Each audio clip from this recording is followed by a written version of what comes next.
Breaking news अवां सां share कंदा हलूं। हैदराबाद में दादन शाह भरिसां अणसुञातल माण्हुनि जो नौजवान ते हमिलो गलो खपे फरार थी विया आहिनि। नौजवान खे ॻणती जोगी हालत में अस्पताल मुंतक़िल कयो वियो आहे। जवाबदारनि जे हमले में ज़ख़्मी थियल नौजवान जी सुञाणप असद पुट मोहम्मद बख्श तौर थी आहे। ख़बर जे हवाले सां नाज़रीन अवांखे हिकु ॿीहर आगाह कंदा हलूं। हैदराबाद में दादन शाह भरिसां अणसुञातल माण्हुनि जो नौजवान ते हमिलो गलो खपे फरार थी विया आहिनि। नौजवान खे ॻणती जोगी हालत में अस्पताल मुंतक़िल कयो वियो आहे। जवाबदारनि जे हमले में ज़ख़्मी थियल नौजवान जी सुञाणप असद पुट मोहम्मद बख्श तौर थी आहे।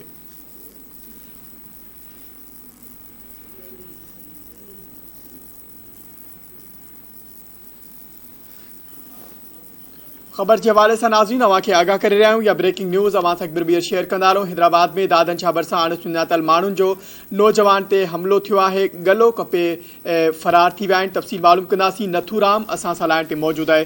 नथूराम, अपडेट कजो, वधीक छा तफ़सील आहिनि? जी मंज़र हैदराबाद जे दादन शाह जो नौजवान जो खे जेको हमिलो करे गलो कपियो वियो, पर हाणे वरी उन जा नया अपडेट जेको साम्हूं अची विया आहिनि त दादन शाह वेझो नौजवान खे जहिड़े दौरान तेज़दार हथियार सां हमिलो करे ऐं गलो कपे छॾियो आहे।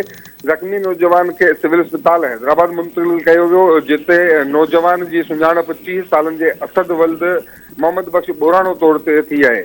राब्तो करण ते SHO मार्किट मोहम्मद खान ब्रह्माणी ॿुधायो त ज़ख़्मी नौजवान जो संदसि पाड़ेसरी आसिफ नाले हमराह सां ॿारनि जी मामूली ॻाल्हि सां को जहिड़ो थियो, जंहिं दौरान संदसि पाड़ेसरी के तेज़दार हथियार सां नौजवान जे गले ते वार करे ऐं हिन जो गलो जेको आहे खपे छॾियो।